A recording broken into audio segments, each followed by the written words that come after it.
Bien-aimés dans le Seigneur, bien-aimés qui ne sont pas encore dans le Seigneur, et toute personne qui aura l'opportunité d'écouter ce partage, bonjour et soyez les bienvenus. Le thème de notre partage ce matin va être intitulé « Le chemin de Moïse ». Bien-aimés, quand on étudie véritablement le cheminement par lequel Moïse est passé, par lequel le Seigneur lui a appelé pour véritablement être un instrument pour lui, pour sortir son peuple qu'il avait prédestiné dès avant la fondation du monde, à hériter de sa nature, à hériter de ce qu'il est, lui-même Dieu. Bien-aimé, c'est un cheminement dont nous allons nous rendre compte que c'est le cheminement que le Père a prévu pour tout cela qui devrait être véritablement ses fils. C'est le chemin par excellence qu'il a choisi, même par l'entremise du Messie Yeshua. C'est pourquoi Moïse ici est un type du Christ Jésus. Moïse est la projection visible de ce qu'allait être tout cela qui allait hériter au travers de Jésus-Christ, du salut venant d'Élohim, le Père Tout-Puissant, bien-aimé dans le Seigneur. Le Père a toujours fonctionné ainsi, bien-aimé dans le Seigneur. Et vous allez voir une chose, c'est que Dieu est un Dieu d'amour. Dieu est un Dieu de bonté. Les étapes que nous allons voir ici, bien-aimé dans le Seigneur, vous allez vous y reconnaître, tout le monde, bien-aimé dans le Seigneur. C'est un Dieu bon. Et même si parfois, certains événements, certaines situations peuvent paraître au moment où nous les vivons en notre défaveur, bien-aimés dans le Seigneur, n'oublions jamais que c'est le Père, que c'est Elohim, le chef de la création, même si pour le moment c'est un autre qui domine sur cette création, c'est un autre qui mène les débats aujourd'hui sur la terre. Mais n'oubliez jamais que c'est le Père qui contrôle toutes choses en amont, bien-aimé dans le Seigneur. Et donc, nous allons voir ici dans le livre d'Exode 2, bien-aimé dans le Seigneur. Je ne vais pas vraiment lire tout, mais je vais lire vraiment des petites portions qui nous intéressent. Dans Exode 2, au chapitre 2, ici, il nous est mentionné la naissance de Moïse qui devait être le libérateur d'Israël, bien-aimé dans le Seigneur. Quand on détaille ici sa naissance, bien-aimé, on dit que Moïse est né en Égypte, bien-aimé dans le Seigneur. Moïse est né en Égypte, bien-aimé, de la même manière que quand l'être humain naît, bien-aimé dans le Seigneur, il ne naît pas dans une autre sphère que dans cette sphère physique. Il n'est pas autre part. Et le monde, bien-aimé dans le Seigneur, nous savons dans la Bible que l'Égypte est la représentation visible du pouvoir gouverné par Satan qui est le monde. L'Égypte est la représentation du monde même que le Père nous demande de ne pas aimer. Donc quand nous naissons dans ce monde-ci, bien-aimé dans le Seigneur. Et nous voyons ici que Moïse est né en Égypte. Mais bien-aimé dans le Seigneur, quand le Père nous fait naître dans ce monde, c'est qu'il a des projets aussi pour nous. De la même manière que nous allons voir ici dans le cheminement de Moïse. Il y a des étapes. C'est pourquoi parfois on se demande pourquoi, quel est notre but dans la vie, bien-aimé dans le Seigneur. Bien-aimé, je suis content de t'annoncer que le but du Père pour toi n'a jamais été caché. Elle a toujours été révélée dans sa parole, bien-aimé dans le Seigneur. Le but pour lequel le Père nous appelle tous, toi et moi, il a toujours mis en évidence au travers de ses prophètes, au travers de ses élus, au travers de tout cela qui le suivent, au travers de la vie du Messie Yeshua, Jésus-Christ. Il n'a jamais caché. C'est celui-là même qui nous voile les yeux, celui-là même qui nous détourne de la vraie direction à suivre, celui-là qui ne veut pas que nous rentrions dans la connaissance du cœur d'Élohim. C'est celui-là qui veut nous dévier de ce que le Père a préparé pour nous, mais ce que le Père a toujours voulu pour nous, il ne l'a jamais caché, bien-aimé dans le Seigneur. C'est pourquoi même quand il nous fait naître dans ce monde-ci, qui est gouverné aujourd'hui par l'impie, le méchant, un monde plein de rapines, d'hypocrisie, de méchanceté, de tout ce que nous savons bien dans le Seigneur. Si tu t'es longtemps posé toutes ces questions que tout le monde se pose, pourquoi y a-t-il tant de choses, tant de méchanceté, tant de haine, tant de meurtres, tant de calomnies, tant de trucs, tant de guerres, tant, bien dans le Seigneur? La réponse, elle est là. C'est que le Père a montré aux hommes le chemin à suivre, mais les hommes ont choisi de suivre leur propre chemin, dont le Père n'a rien à voir. Tout cela est imputable aux hommes eux-mêmes. Donc ici, quand Moïse naît donc bien-aimé dans le Seigneur, il naît en Égypte, il naît comme nous naissons dans ce monde-ci. Mais la prochaine étape maintenant, qu'est-ce qui va se passer? On va lire dans Exode 2 à partir du verset 11. Il est écrit: en ce moment-là, Moïse devenu grand se rendit vers ses frères et fut témoin de leurs pénibles travaux. Il vit un Égyptien qui frappait un Hébreu d'entre ses frères. Il regarda de côté de l'autre et voyant qu'il n'avait personne, tua l'Égyptien et se cacha dans le sable. Il sortit le jour suivant et voici deux Hébreux qui se querellaient. Il dit à celui qui a tort: pourquoi frappes-tu ton prochain? Et cet homme répondit: qui t'a établi chef sur nous et juge sur nous? Penses-tu me tuer comme tu as tué l'Égyptien? Moïse eut peur et dit: certainement la chose est connue. Et Pharaon apprit ce qui s'était passé. Il cherchait à faire mourir Moïse. Mais Moïse s'enfuit devant Pharaon et il se retira dans le pays de Madian où il s'arrêta près d'un puits. Bien-aimé dans le Seigneur, qu'est-ce qui se passe ici? Le Père agit par les étapes.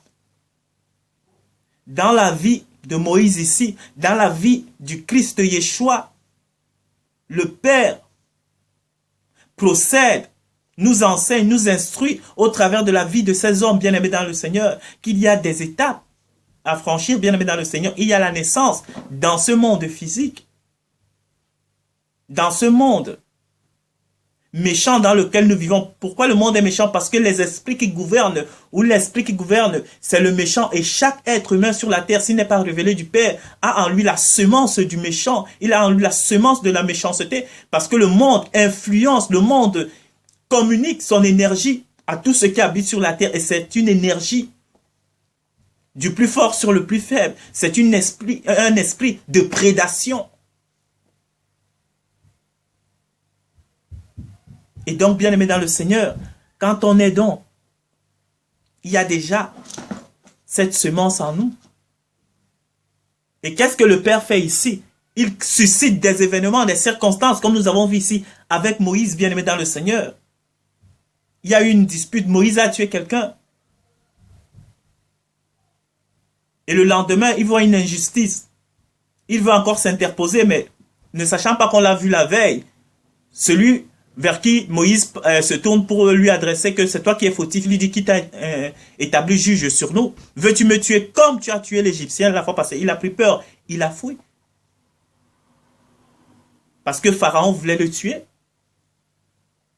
Donc l'événement est là, bien aimé, la situation est là. Moïse va se faire tuer. Qu'est-ce qu'il fait? Il fuit. Mais quand on traverse souvent des difficultés comme ça, on peut croire que le Père nous a délaissés. Non. Mais tout cela, comme j'ai dit en amont, tout cela est totalement conçu par le Père lui-même pour véritablement nous sortir du monde. Dans la deuxième étape ici, c'est la sortie, bien aimé dans le Seigneur, du monde. Le Père nous extirpe du monde pour nous polir, pour nous tailler, pour nous épurer, pour nous aiguiser, bien aimé dans le Seigneur. Il nous sort du monde ici pour nous mettre dans un lieu secret au moins pour un temps. Pour un moment, il a sorti Moïse d'Égypte, il a mené Moïse dans les sentiers du chemin du pays des Madians. Et dans ce pays de Madian, bien aimé dans le Seigneur, même si on ne nous raconte pas ici toute la mesure de la chose, mais Dieu était en train de se bâtir à Moïse, Dieu était en train de communiquer de sa force à Moïse. Dieu était en train d'instruire Moïse, bien-aimé dans le Seigneur, afin que, quand l'instruction sera pleine à Moïse, bien-aimé dans le Seigneur, Dieu lui-même se manifeste au travers de lui. Dieu démontre sa puissance pour sauver son peuple. Donc, Dieu mène donc Moïse dans le chemin des Madians. Il le taille, il le polit.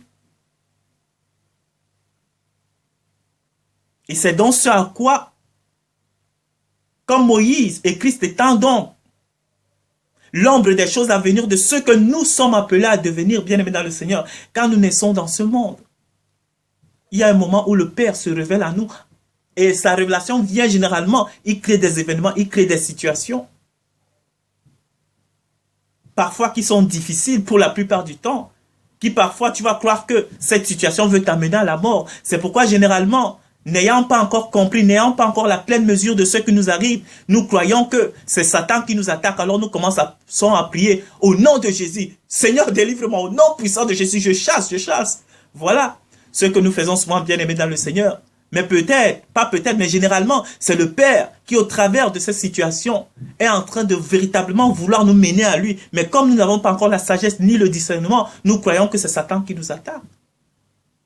C'est ainsi, bien-aimés dans le Seigneur. De la même manière que ceux-là qui étaient des pharisiens et des scribes, quand Christ manifestait sa puissance, il guérissait les gens, il agissait avec puissance et autorité, bien-aimés dans le Seigneur. Les pharisiens lui disaient qu'il vient ou il fait ces choses par la puissance de Belzébuth, qui est le prince des démons, parce qu'ils n'avaient pas la révélation, parce qu'ils ne comprenaient pas que celui qui était devant eux était véritablement le Fils d'Élohim, le Père Tout-Puissant. Donc généralement, quand nous ne comprenons pas une chose, ou quand une chose est au-delà de notre compréhension, ben on l'assimile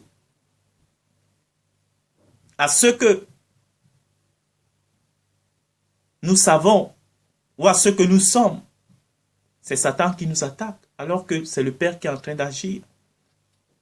Donc voilà, Moïse pouvait aussi se dire la même chose ici. Il a fui dans le pays des Madians. Mais le Père s'est révélé à lui dans le pays des Madians. Il lui a dit, ici, quand vous pouvez lire au verset 3, on ne va pas lire tout, vous pouvez lire Exode chapitre 3. Moïse faisait paître le troupeau quand l'ange éternel lui a apparu. Il lui a dit que c'est toi que j'ai choisi pour aller délivrer le peuple. Je t'ai fait sortir de là où tu es né. Je t'ai amené par le chemin des Madians pour te tailler, pour te former. Maintenant, c'est moi l'Éternel qui te dit, va maintenant vers tes frères. Va dire à celui-là qui trône sur eux. Va dire à celui-là qui les domine, qui les rend en esclavage, qui les assujettit, que mon temps est venu pour pouvoir les sortir, c'est-à-dire mon peuple, de son emprise. Va leur dire ça. Vous pouvez lire dans Exode 3. 3:7 ici. L'Éternel dit, j'ai vu la souffrance de mon peuple en Égypte et j'ai entendu les cris que lui font pousser les oppresseurs, car je connais la douleur. Je suis descendu pour le délivrer de la main des Égyptiens et pour le faire monter vers un pays bon et vaste, le pays où coule le lait et le miel. C'est le Père qui dit ça à Moïse. Donc, dans les étapes, nous voyons la naissance de Moïse. Nous voyons les événements qui se produisent, qui font en sorte que Moïse sorte du monde, de l'Égypte, qui est la représentation du monde. Il sort, il va vers le pays de Madian, où il est formé, où il reçoit des instructions par le Père, où le Père lui dit maintenant que tu es prêt. Vas-y maintenant, retourne en Égypte ici. Retourne en Égypte, va dire à Pharaon.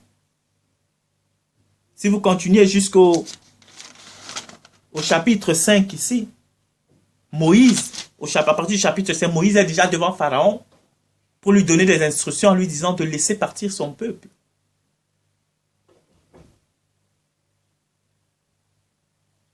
Donc c'est de cela qu'il s'agit, bien-aimé dans le Seigneur. Moïse, le chemin par lequel il est passé, c'est le chemin dont tout appelé, tout élu, tout fils d'Élohim est appelé à passer.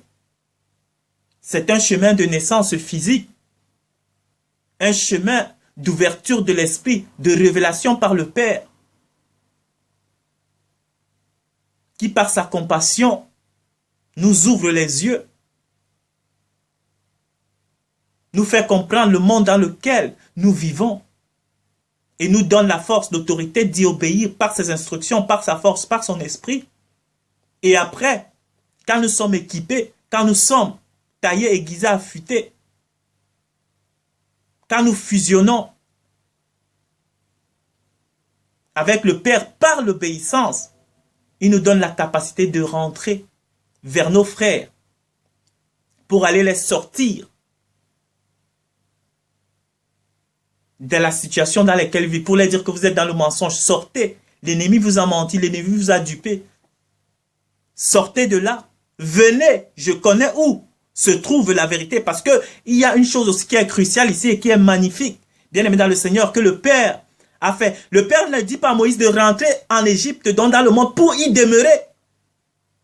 Il lui dit de rentrer pour aller chercher le grand nom, pour les ramener à lui. Il ne va pas demeurer dans le monde, bien aimé dans le Seigneur. Le Père n'a pas dit à Moïse d'aller délivrer ou qu'il va faire des œuvres de puissance afin que Pharaon arrête d'oppresser le peuple, mais qu'il demeure toujours en Égypte, même s'ils ne sont plus oppressés. Non. Ce n'était pas pour libérer les hommes de l'Égypte et pour les abandonner de demeurer en Égypte. Le Père ne demande pas. Quand nous retournons pour parler à nos frères de demeurer dans les convictions, dans les habitudes, dans le système du monde, non. Quand Moïse vient, il a un objectif, bien aimé dans le Seigneur, c'est d'aller révéler la puissance du Père, d'aller montrer